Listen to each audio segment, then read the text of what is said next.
Good afternoon, YouTube. Taking a break from my studies as I'm getting closer to my test date. And I thought I would share with you some study material that I was using. And it is an honor to get to review Professor Messer today.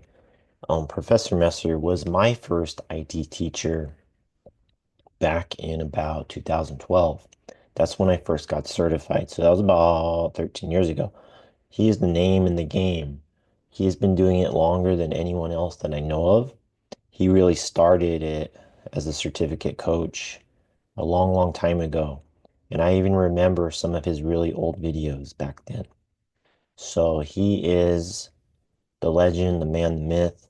Everyone knows Professor Messer. So let's learn a little bit more about his product and what he sells or provides. So we're going to look at Security Plus because it's about Security Plus, right?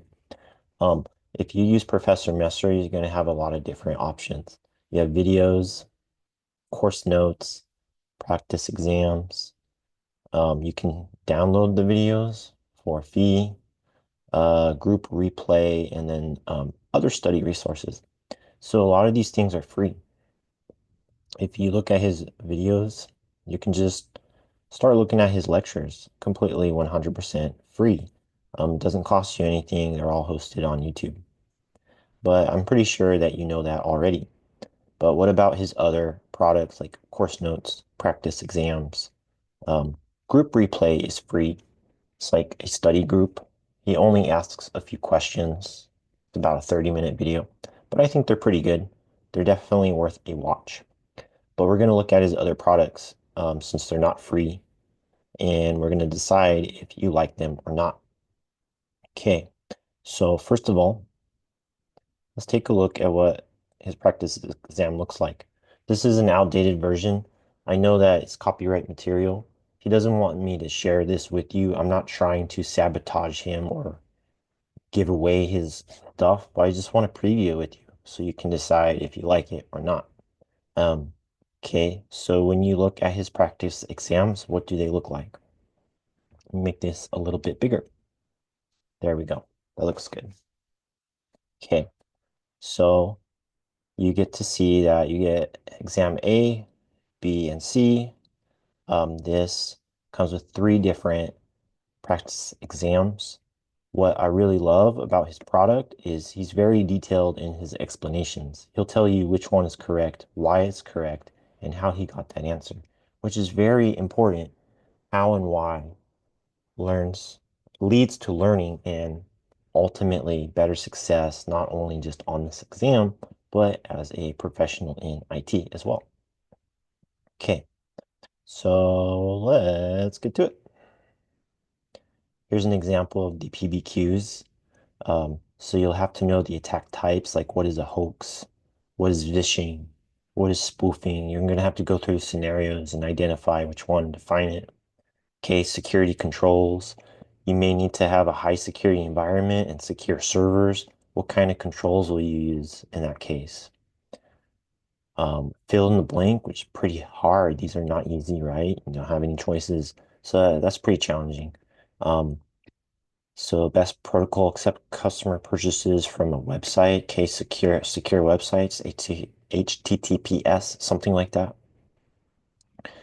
Okay, and then the attributes of authentication factors, something you do, something you know, something you have, something you are. Okay, those are all cool. Um, but not terribly challenging. A lot of these are definitions, a little bit of active learning going on to tie ideas together, connect the dots, but it's like not too crazy. Everyone always says that they get crazy PBQs that are difficult, a lot of thinking, something like a firewall, or maybe an incident response, or something that's going to take more technical knowledge. I'm going to focus on that. I feel like the exam's going to have at least one or two of these types of PBQs, and just doing easy PBQs isn't really the way to go. Doesn't necessarily mean that you're learning. So it's good to challenge yourself. Okay, so let's try out this PBQ that he made in the former exam. Um, okay, configure. the following stateful firewall rules. Allow web server to access the database server using LDAP. Allow the storage server to transfer file to the video server over HTTPS. Allow the management server to use a secure terminal on the file server. I love it. So you're going to use real IP addresses, going to destination IP addresses. You need to know if it's transmission control protocol, user data protocol. You need to know the port number, allow or block. So it's pretty detailed, right? I'm going to say this is where the money is. And most likely you're going to have questions like this on your exam. So let's take a look. Let's just do maybe one of these. Okay, so which one's the web server? Do you see it? Do you see the IP address of the web server? Yep, it's in the top right there. So what is it? 10.1.1.2. Okay, where is it going? The web server needs to talk to the database server. Which one's the database server? Oh, it's going over the firewall on the internet. Okay, between two different offices or something. Cool. So you may need to set up a complex network like that with satellite offices and such, different gateways and different ways to route traffic. Okay, TCP or UDP? Well, these are connection based, right? LDAP, I'm pretty sure is TCP.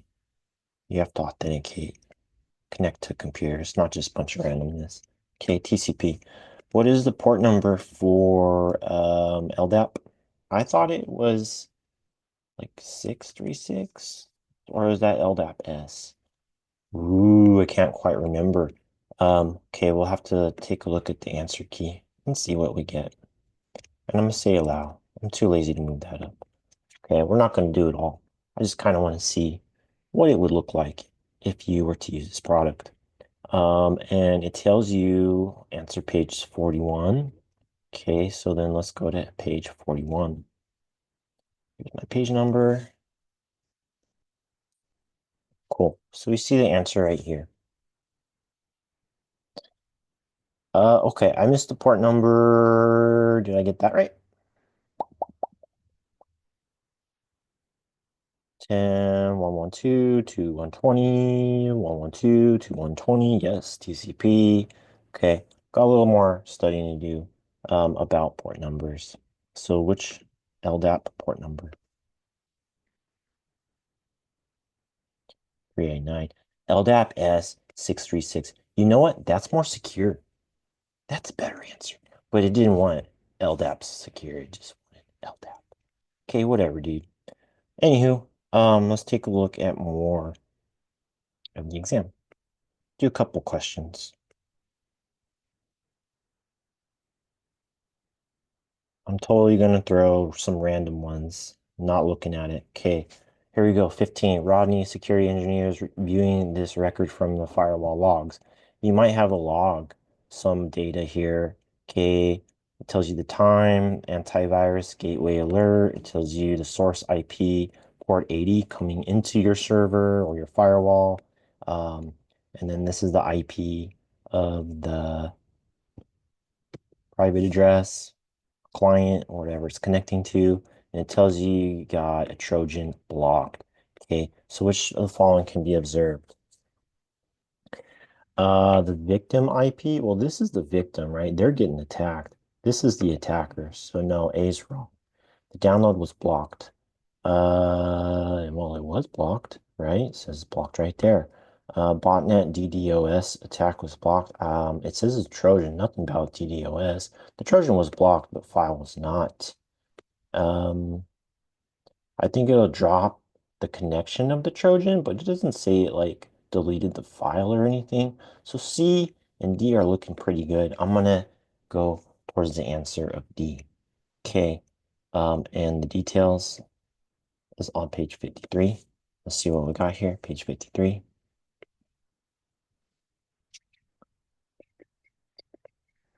Oh, yeah, okay, it was blocked from a web server. Well, download was blocked from web server and traffic flow original port 80. Yep. Um, okay. So I guess it would also block file download on the web server too. Okay, good to know. Good to try to eliminate those as well. And all right, enough of those practice exams. What else is left on his products, right? We need to look at course notes. Yeah, his course notes are pretty good. They're pretty popular. Okay, so when you look at his course notes, it goes over the different objectives, all the different definitions, and it is a lot, right? A lot of vocabulary going on in this test. I'm just going to end up on a random page. Whew. Okay, password attacks. We need to know what a password attack is. What kind of things do we need to know? What is plain text? What is unencrypted? What is a hash, like a one-way function? Passwords look like this on a computer. They are stored as a hash, not anything else, not something that we can read in plain English. Okay, and up here, let's find some cool infographics. What is SSL stripping? Yep, it's a downgrade attack when it gets you to use HTTP. There's a man in the middle or attacker in the middle. Now it's called on-path attack. And then it just intercepts that traffic and sends it back to the web server and then to the client, and they get to see and inspect everything that happens. Okay, let's do one more and then we'll call it a day here. Okay. Fog computing, a cloud that's close to your data or your Internet of Things, your fog node. Okay, interesting one. So there's a lot of definitions, some infographics. If you'd rather do that than read and take notes, you just want to go through something quickly, that might work for you. I enjoy the process of learning to obtain some new data and write, take some good notes, see what my weakness is and what my strength is. I'm always measuring myself in that way. But I do find these notes to be helpful as I'm cramming towards the last week of my exam. So if you like Professor Messer, if you find his approach products of various learning resources, you've got notes, you've got practice exams, videos, group replays. I think the average person will benefit from this, although he's really lacking a textbook, which I like. But overall, I think his practice exams are pretty good. They're closer to the real thing and not too overly complicated or hard, which I like because some of the test questions that I get from other practice exams are just over the top and ridiculous, but Professor Messer is more realistic. So I hope that you learned something new today from this product review, and maybe you can decide for yourself if it's right for you. Thanks for watching, and good luck on your exam.